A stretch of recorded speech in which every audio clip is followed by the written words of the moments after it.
Right, so this is a suggestion via a donation. The name of the video is Survived Pilot Told What He Experienced in the Bermuda Triangle. Let's check it out.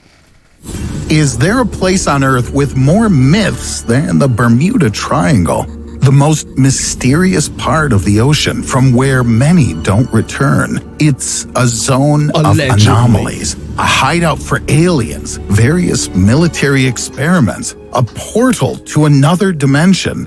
Definitely the portal. There are many different stories about the Bermuda Triangle, and most of them are very far from reality. But sometimes, in the Triangle Zone, something happens that even causes skeptics to fall silent. Because it's hard to argue with a living witness. But is it possible to believe their words? To finally understand the secrets of the Bermuda Triangle, I mean, listen, guys, there would be a lot in it for someone to say, hey, listen, I went to the Bermuda Triangle and made it back to tell you exactly my existence. But guys, keep in mind, that's kind of in the middle of a shipping lane. So there are ships and planes that kind of fly over this anyway. Okay, so there are a lot of people that have survived it. But unless the person that is going to tell the story survived something that was alien. Decided to conduct my own research. Let's go. First, I want to briefly remind you what this abnormal zone is. The Bermuda Triangle is the name for the area in the Sargasso Sea, which can be outlined right with a triangle. At one corner is Miami, another the islands of Bermuda, and the third point is San Juan, Puerto Rico. However, though some people like to stretch the dangerous area in different directions, I'll stick to the generally accepted version. The surroundings of the Bermuda Triangle are constantly traveled. Various ships cross here, from cargo ships to cruise ships and pleasure boats, and airplanes constantly cross the sky over this triangle. But the bad reputation never fades. It all started with Flight 19. On December 5th, 1945, 5 American aircraft were on a training flight in the Bermuda Triangle area when they suddenly disappeared. All 14 pilots, as well as the 13 crew members of the aircraft that performed the search for the missing planes. And so far, no one has been able to determine the exact cause of what happened. Okay, that's tricky. Okay, listen, that's suspicious, right? You have planes that go missing, then you send more planes out to look for those planes, and then they also go missing. Okay. So, the legend was born. A danger zone with an area of 1.3 million square kilometers, or roughly 500,000 square miles, which is also sometimes called the Devil's Triangle. After this incident, the number of references to the anomalous area began to grow. People remembered that sometimes some really strange things happen there. This mystery can even be traced back to the time of Christopher Columbus. Fans of mysticism claim that the famous explorer passing through this zone saw an incomprehensible object flying away into the sky, accompanied by a strange glow. Columbus also noticed that his compass behaved very strangely in this area. Does this mean that paranormal activity began in the Bermuda Triangle a very long time ago? I mean, I wouldn't say that it probably began. There have been things that we could not explain as humans for a pretty long time. I wouldn't say that it began here, just the fact that Columbus wrote about it. If you believe the first story regarding unusual disappearances, then everything is much more serious than some may at first believe. One cargo ship and 3 aircraft, along with all passengers and crew, were lost in the Bermuda Triangle just during the period from 1945 to 1950.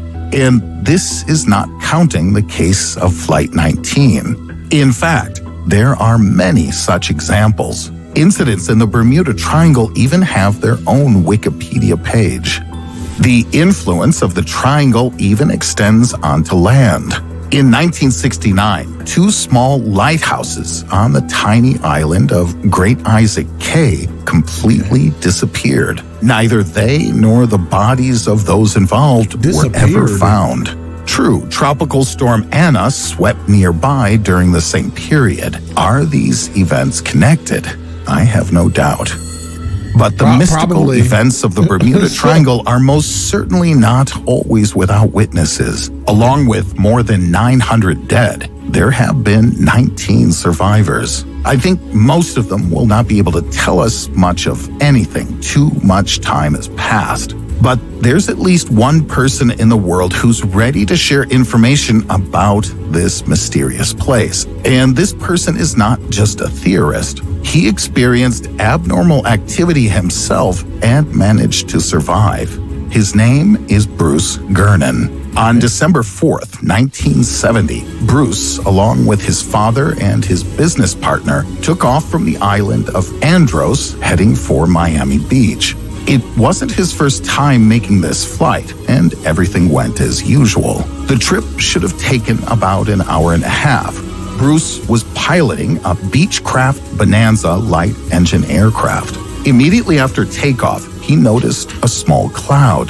The plane rose to an altitude of about 300 meters, or about 1,000 feet, and the cloud also rose with them. It grew literally before their eyes, but the aircraft managed to slip through it.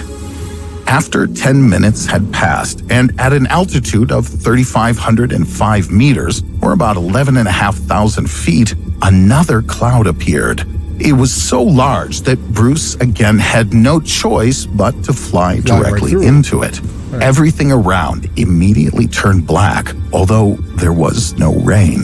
The pilot noted strange white flashes that were not like lightning. They were so bright that they lit up everything. After about half an hour, Bruce suddenly realized that this was the same cloud through which they'd flown earlier. It had the shape of a ring, a kind of giant donut-shaped cloud. Bruce saw no way to escape from the captivity of this strange cloud when suddenly he noticed a small clearance. This was his only chance. The hole looked like a tunnel just over 1.5 kilometers or 1 mile wide and about 16 kilometers or 10 miles long. At the very end of the tunnel, he could see blue sky. But as soon as the plane entered the tunnel sharply narrowed. The walls of the tunnel were curved and shrinking, continuously closing in. The whole of the interior was covered with small gray threads of clouds that spun counterclockwise right in front of and around the aircraft. The navigation instruments malfunctioned, spinning maniacally in the glass dials. Fortunately, Bruce managed to break out of this strange captivity. About 20 seconds passed, but at that moment, no one cared. The plane was enveloped in a strange fog. The pilot immediately contacted ground control to determine their location, but the dispatcher could not see the aircraft on radar. Is this possible? Theoretically, yes. Interference can affect radar instruments.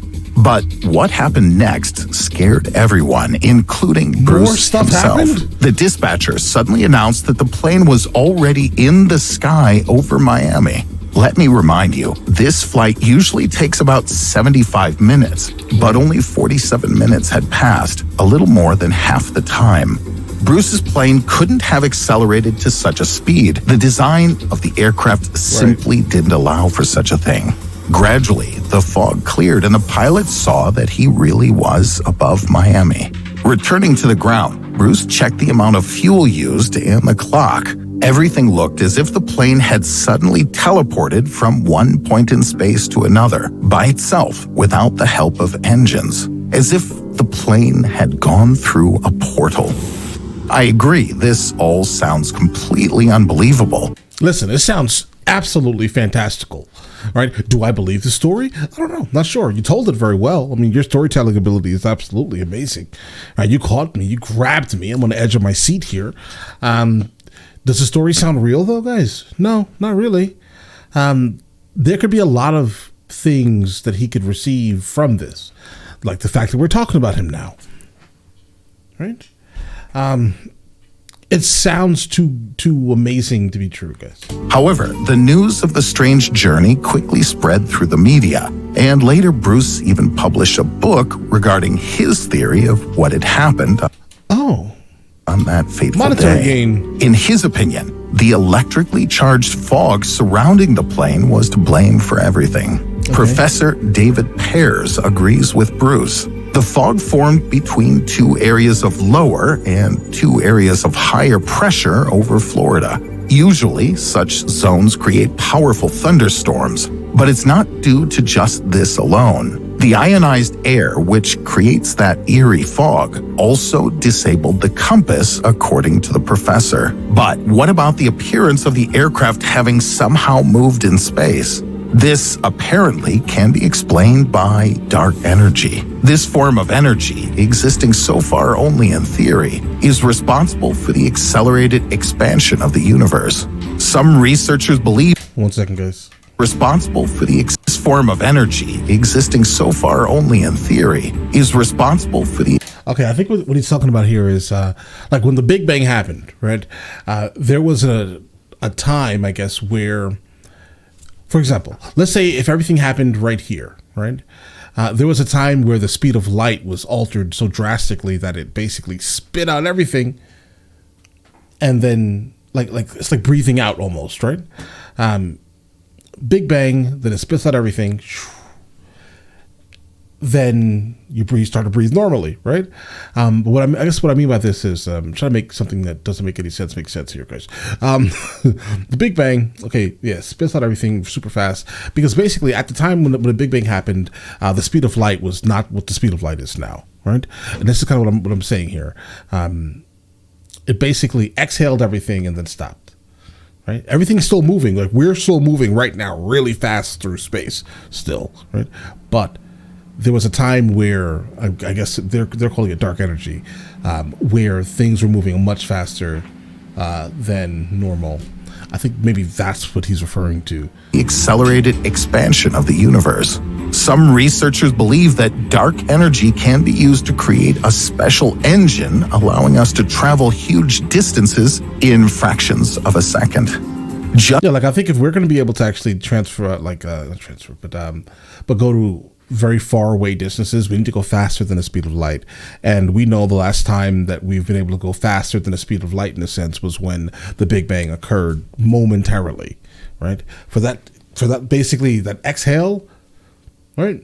That was the only time this existed theoretically, right? Just like with Bruce's plane, this is a very complex hypothesis, which involves something like a curvature bubble that alters space and time. Generally speaking, to be kind, this is difficult to prove, at least for anything in the near given future. A much more interesting question is where the dark energy could have come from above the Bermuda Triangle. And why would it be on this planet? Any ideas? Of course, if you want, you can always come up with some explanation. And many mysterious disappearances in the Bermuda Triangle certainly have completely non-mysterious explanations. For example, ships and planes can fall victim to storms. Some eyewitness accounts are fictitious. Some details are embellished. Also, according to some, the number of ships and planes missing in the area is no more and no less than any other part of the world ocean. Right. Statistically speaking, of course. But still, in the Bermuda Triangle, there is something strange, something fascinating, and something inexplicable. If you like the video, give it a thumbs up. Don't forget to subscribe to the channel if you haven't already done so. Click on the bell to receive notifications of new interesting videos that are waiting for you ahead. All right, guys. So basically, this guy here, I don't know, maybe he was bored in life. It sounds like he just wanted to make money from selling a book. And then the person that's narrating it is saying that dark energy could have played a part in it.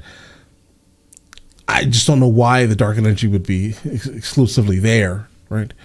But overall, the story was extremely fun to listen to, and I've seen a couple of shows, kind of, what was it? Stargate? No, not Stargate. Star Trek Voyager, where they basically found Amelia Earhart, because in that universe, very specifically, she got lost in the Bermuda Triangle and she was teleported really, really, really, really, really far from Earth, guys, right? But all right, listen, let me know in the comments on the next thing from them that I should be checking out, or any other topics, right? And I will get into that as soon as I possibly can. All right, and listen, you guys all have an absolutely amazing day, and enjoy your day thoroughly.